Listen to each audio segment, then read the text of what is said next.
Okay, என் பேர் புனிதா. நான் வந்து மலேசியாலேருந்து வந்திருக்கேன்.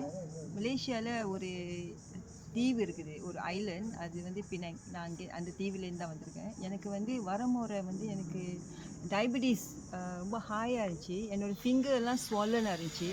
அதனாலே எனக்கு ரொம்ப ஸ்ட்ரெஸ்ஃபுல். ஏன்னா வந்து எனக்கு வந்து என்ன செய்கிறது, என்ன சாப்பிட்றது, எத்தனை மணிக்கு சாப்பிட்றது, அந்த மாதிரிலாம் தெரியாமே வந்து பசிச்சாக்கா நான் வந்து எங்கள் வீட்டு மணிக்கு ரொட்டிக்காரர் போவார்ல, அவர் டிங் டிங்னு அடிச்சாக்கா நான் போய் ரொட்டி வாங்கி சாப்பிடுவேன். பசிக்குது பசிக்குதுன்னு. அப்போ அது சாப்பிட்டோன்னே எனக்கு அப்படியே தூக்கம் வந்துடும். அதனால எனக்கு ரொம்ப கவலையாயிடுச்சு. என்ன செய்யுன்னு தெரியல. நாளாக வந்து எனக்கு அந்த ஃபிங்கர்லாம் அப்படியே ஸ்வெல்லாக இருந்துச்சு. அதனால தான் அப்புறம் வந்து நான் பிள்ளைங்களை வந்து எங்களுக்கு ஒரு மசாஜ் தெரப்பி சொன்னாங்க. அவங்க வந்து லீவுக்கு வரும்போது இங்கே வந்து அவங்க வந்து தங்கியிருந்தாங்க. ஸோ அவங்க வந்து வந்தோடனே மலேசியாவுக்கு திரும்பினே என்கிட்ட சொன்னாங்க, இந்த மாதிரி ஒரு இடம் இருக்குது, நீங்கள் போய் ட்ரை பண்ணுங்க. எல்லாம் வந்து நேச்சுரல் வேயாக அவங்க ஹீல் பண்ணுறாங்க. மருந்துலாம் ஒன்றுமே இல்லை. யோகா, அப்புறம் வந்து மட் பேக், அந்த வாட்டர் தெரப்பி, அதுதான் நீங்களும் கற்றுக்கலாம். எப்படி சமைக்கிறது, என்ன அவங்களுக்கு சாப்பிட முடியும் அப்படின்னு. ஸோ எனக்கு ரொம்ப எக்ஸைட்டட் ஆச்சு.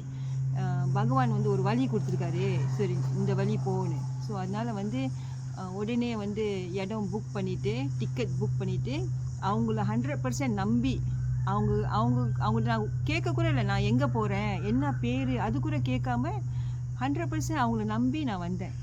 ஸோ வந்தவுடனே அவங்க ஹஸ்பண்ட் வந்து ரொம்ப ஹெல்ப்ஃபுல்லாக இருந்தாங்க. ஒரு அக்கா மாதிரி நம்ம பார்த்துக்கிட்டு இருந்தாங்க.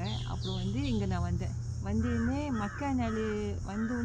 மக்காநாள் 2 நாள் வந்து நல்லா ப்ராப்பராக டயட் நல்லா நார்மல் கொடுத்தாங்க. அப்புறம் நான் ப்ளட் டெஸ்ட் போனேன்.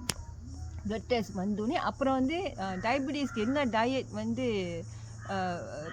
குட் டயட்டோ அதுக்கு ஏற்றபடி அவங்களும் வந்து டயட்லாம் வந்து சேஞ்ச் பண்ணி இப்போ எனக்கு டயட் கொஞ்சம் ஒத்துக்கலைன்னா நான் இமீடியட்லி அவங்களுக்கு சொல்லுவேன். ஏன்னா நான் வந்து ப்ளட் டெஸ்ட், அது என்னது, அந்த ப்ளட் பார்க்குறது, சுகர் மீட்டர் நான் மலேசியாவிலேருந்து கொண்டு வந்தேன். நான் அப்பப்போ நான் செக் பண்ணிக்குவேன். கொஞ்சம் அசதியாக இருந்தாக்கா செக் பண்ணி சொல்லுவேன், இந்த மாதிரி இருக்குன்னு. அப்புறம் அவங்க சுகர் அந்த என்னது அந்த சாப்பாடெல்லாம் கொஞ்சம் ஆல்டர் பண்ணாங்க. அப்போ வந்து எல்லாருக்கும் வந்து சேம் டைப் ஆஃப் பாடி இருக்காது. ஒருத்தவங்களுக்கு வந்து ஈவன் டயபெட்டிஸ், அவங்களுக்கு வந்து பழம் சாப்பிட்டாக்கா அவங்களுக்கு ஓகேயா இருக்கும். ஆனால் எனக்கு பழம் சாப்பிட்டாக்கா எனக்கு ரொம்ப வந்து தூக்கம் வர்ற மாதிரி இருக்கும். ஸோ அந்த மாதிரி அவங்க மாற்றி அப்போ எனக்கு தெரியுது என்னோடய உடம்புக்கு வந்து என்ன சாப்பாடு வந்து நான் சாப்பிட்லாம், எது சாப்பிடக்கூடாதுன்னு. ஆனால் லேட் நைட்டும் எனக்கு முடியாது, சாப்பிட்டாக்கா எனக்கு ஜீரணமாகாது. ஸோ அதெல்லாம் எல்லாமே வந்து அவங்க வந்து படிப்படியாக ஸ்லோலி பட் ஷுவர்லி எல்லாமே வந்து அவங்க வந்து ரெக்டிஃபை பண்ணி இப்போ எனக்கு ஒரு கிளியர் ஐடியா இருக்குது, என்ன சாப்பிட்ணும், எத்தனை மணிக்கு சாப்பிட்ணும், அதெல்லாம் வந்து. ஸோ இப்போ வந்து நான் வந்து ரொம்ப சந்தோஷமாக போகிறேன் வீட்டுக்கு. ஏன்னா வந்து என்னோடய ப்ராப்ளம் செட்டில் ஆகிடுச்சு. எனக்கு வந்து மைண்டில் ஒரு கிளியரன்ஸ் இருக்குது. எனக்கு ஒரு என்ன சொல்லுவாங்க, எனக்கு தெரியுது இப்போ என்ன சாப்பிட்ணும், இது சாப்பிடக்கூடாது, சாப்பிட்டாக்கா திருப்பி நம்ம மாத்திரைக்கு போயிடுவோம், டயபெட்டிஸ் மாத்திரைக்கு. ஏன்னா நான் வந்து ஒரு வாரத்துலேயே வந்து அந்த 2 மாத்திரையும் வந்து கட் பண்ணிட்டாங்க. ஜஸ்ட் சாப்பாடு கண்ட்ரோல் தான். அது வச்சே நம்ம வந்து சுகரை வந்து நம்ம கண்ட்ரோல் பண்ணிடலாம். ஸோ பகவானுக்கு தான் நான் நன்றி சொல்லணும்.